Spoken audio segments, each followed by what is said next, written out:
Dotty pouts, her lips reddened with what Ellie suspects to be one of her stolen lipsticks. You'll forget all about me and Poppy once you're over in Canada, just like you forgot about George. Don't be ridiculous. You're family. Though I don't know what happened to the lovely little girl you used to be. Hopefully by the time I see you again, you'll have matured. I'm mature. I'm 16. I'm not a child, Ellie. Just ask George. It's not Canada, pet. Henry corrects Dotty. It's Newfoundland. Newfoundland is a British dominion, similar to Canada and Australia. What do you mean, just ask George? The ship's horn blows out an ear-splitting bellow. The crowd surges forward like a wave, knocking Ellie off balance. Henry grabs her arm. You should be going, pet. He removes a ticket from his coat pocket and places it in her gloved hand. I've paid a porter to take your trunk to your room. It's first class, so you and Emmett should have some privacy. Ellie's eyes widen.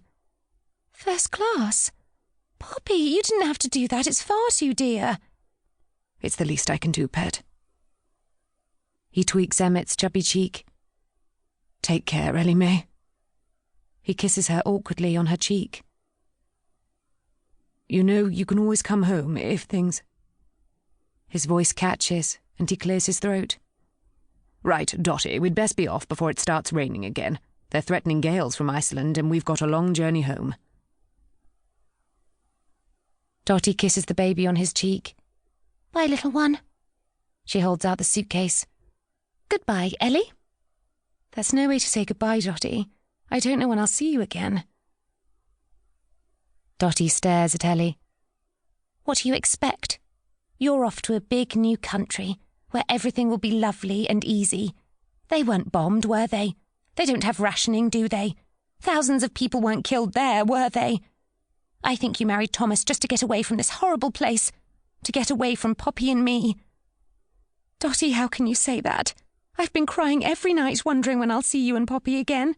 It's crushing me to leave you, and Norwich, and everything. You have no idea. It's my home. I'm going to miss you and Poppy awfully. If you really cared about us, you'd stay. You promised you'd stay. You promised. You're a liar, Ellie. Now, pet, you don't really mean that. Ellie's your sister. Blood is thicker than water and all that. Dotty tucks her hand around her father's elbow. Let's go, Poppy. It's cold and I'm hungry. Let's get some fish and chips. Just the two of us. I saw a place just around the corner. Ellie stumbles into her cabin with Emmett and the suitcase. 4 double bunk beds crowd the floor space and someone has deposited her trunk behind the door. A young woman in an ill-fitting suit leans up on her elbow from the top of one of the beds. Bloody hell, a baby? It isn't a crier, is it? Ellie looks down at her ticket and back at the young woman. I'm sorry, I think I'm in the wrong room. I'm meant to be in first class. A whoop of laughter. This is it, Angel. The young woman rises and swings her legs over the side of the bunk. The skin stained with gravy browning to look like tights. Thank goodness for Thomas and his in with the American GIs. She'd never been short of nylons. Ellie takes a deep breath and sets the suitcase down beside the bunk by the small porthole window. Is there anyone here? Be my guest. The rasping of a match against grit. I'm Mona. Had to haul my arse all the way up here from Lewisham, bloody nightmare. She holds the match against a cigarette and inhales until the tip glows red. She blows on the match and drops it on the linoleum floor. Still, I'm off to Toronto. Can't be worse than Lewisham. They bomb the shit out of that place.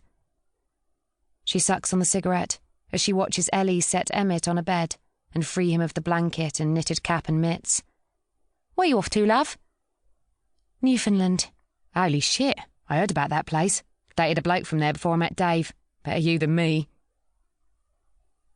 Boat, Emmett says, fixing Ellie with his serious gaze. Yes, darling, we're on a boat. And now you're on a bed. You'll sleep with me while we're on the boat and then we'll go live with Daddy like I told you. She leans over and gives him a kiss on his chubby cheek. Sniffing, she wrinkles her nose.